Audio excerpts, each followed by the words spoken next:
Remember when Canadian brands actually felt Canadian? When every logo carried trust and every purchase felt like a small act of loyalty? You could walk into a store, pick something off the shelf, and know it was made by people who understood this country, its weather, its spirit, its quiet kind of pride. This is the story of 8 Canadian brands that betrayed us, the ones that sold their identity piece by piece until all that was left was a familiar name printed on a foreign label. 8. Tim Hortons. There was a time when Tim Hortons was not just a coffee shop, it was a meeting place. The smell of fresh donuts, the sound of hockey talk in the mornings, the comfort of holding a warm cup during a long winter drive.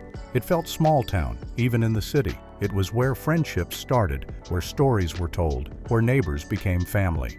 Then everything changed. Restaurant Brands International bought the chain, and with it came a quiet transformation. New cups, new slogans, new ways to cut corners. The donuts got smaller, the coffee lost its taste, and the workers behind the counter stopped recognizing the faces in line. Tim Hortons used to feel like community. Now it feels like convenience. The smile is still printed on the cup, but it no longer feels real. The warmth that once lived behind those counters has been replaced by efficiency and automation. The coffee still tastes like home to some, but to many, it tastes like something that used to be ours. 7. Roots. Roots was born from nature. Thick leather, soft cotton, and that unmistakable smell of craftsmanship. It represented everything Canadian, calm, confident, grounded. A brand built for campfires, road trips, and quiet mornings at the lake. Wearing Roots once meant something. It meant you appreciated the details, the care, the quality. It meant you supported homegrown craftsmanship. Every jacket, every sweater, every bag felt like part of the landscape itself. Then production moved overseas. The fabrics changed, the prices did not. What once felt authentic started to feel rehearsed. Roots began chasing global markets instead of Canadian hearts. It sold the image of the North, but not the soul of it. Now its stores are filled with mirrors, playlists, and polished displays, but not the energy that made it special. The brand still speaks in the language of nature, but the accent feels wrong. It is no longer the company that celebrated real Canada, it is the company that sells the idea of it. Enjoying the video? Make sure to subscribe and like the video. 6. Hudson's Bay. 4 centuries of history built this name. Once, it was the backbone of Canadian trade and exploration. Its blankets were heirlooms, its stores were symbols of trust, its catalogs shaped how families dreamed. For generations, the Bay meant progress, pride, and belonging. Then came the shift. The focus turned to shareholders and image. The heritage became marketing. The stores started to feel empty, too clean, too quiet. The name that once united the country now floats above half-filled aisles that echo like museums. The famous stripes still exist, printed on mugs and tote bags, but they have lost their weight. Hudson's Bay no longer represents the story of Canada. It represents how that story was sold. It did not collapse overnight. It faded slowly, quietly, until even the employees stopped believing in it. 5. Joe Fresh.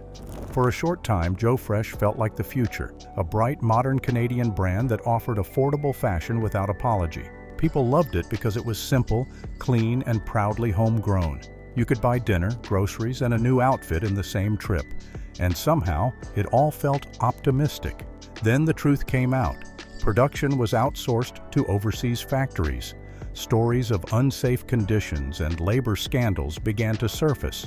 The brand that once represented innovation began to feel like imitation. The cheerful orange logo did not shine the same way anymore. Joe Fresh kept growing, but its reputation shrank. It no longer stood for accessibility. It stood for cost-cutting. It lost the quiet pride that made it Canadian and became just another product of the global machine. 4. Labatt Brewing. Labatt was more than a beer brand. It was tradition. Every can of blue felt like part of a summer evening by the lake, a backyard barbecue, a hockey night with friends. It tasted like laughter, like music from a nearby radio, like something you did not have to explain. Then it was sold. Foreign ownership stepped in and recipes shifted to match global tastes. The commercials still show Canadian flags and open skies, but the people behind them have never seen either.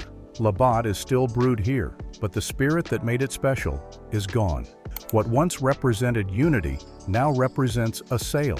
It became proof that even pride has a price. 3. Canada Goose. It began with purpose. The coats were made for the real cold, the kind of cold that stings your lungs when you breathe. It was not fashion, it was survival.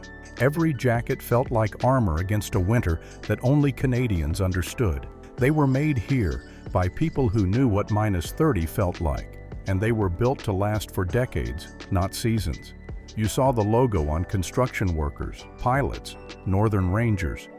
It was not about looking good, it was about staying alive. Each coat carried the pride of craftsmanship, heavy and honest. Then came the change.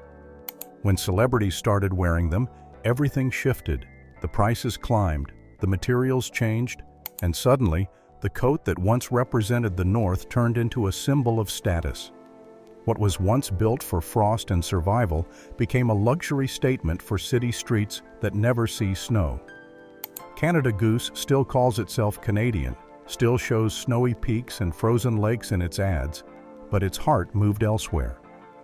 The grit that made it real has been replaced by shine. The company succeeded in every way that matters on paper, but failed in the way that matters to people. They kept the name, but lost the meaning. 2. BlackBerry. There was a time when it was more than a phone. It was a revolution. Built in Waterloo, designed with focus and precision, it became the symbol of Canadian intelligence and discipline. It changed how the world worked. Businessmen carried it. Governments trusted it. If you owned one, you were ahead.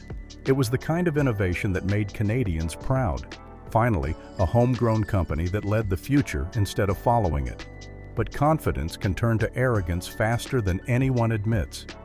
BlackBerry stopped listening. The world was changing, and they refused to change with it. When the touchscreen arrived, they called it a fad. When apps took over, they hesitated. When customers started leaving, they insisted everything was fine. And by the time they realized they were wrong, it was too late. BlackBerry became the story of what happens when pride forgets humility. It went from leading the world to losing it completely. The logo still exists on a few devices, but the feeling is gone. It is no longer a symbol of progress. It is a reminder of how even the strongest ideas can crumble when success turns into ego. 1. Northern Reflections. If you grew up in Canada, you remember the name. The warm cardigans, the quiet stores tucked into every small mall, the smell of fabric and laundry. It was a brand that felt like home, soft and steady, never trying to be more than it was. Your mother wore it, your aunt wore it, and you probably remember the label stitched inside the collar. It was calm, predictable, and comforting. Clothes for real people, not runways. It was part of Canadian life, gentle and dependable. Then, one by one, the stores closed. Malls changed, trends shifted, and the world moved faster than Northern Reflections could keep up. Production moved overseas, quality faded, and the brand quietly disappeared. No big announcement, no farewell sale, just absence. You can still find pieces in thrift stores, folded on racks like relics from a simpler time. The sweaters still feel soft, but the memory feels softer. Northern Reflections did not just sell clothes, it sold belonging, and when it vanished, something personal went with it. These 8 brands were never just products. They were symbols. They stood for hard work, honesty, and pride in something made close to home. They built our mornings, our wardrobes, our weekends, and our memories. But loyalty cannot survive without integrity.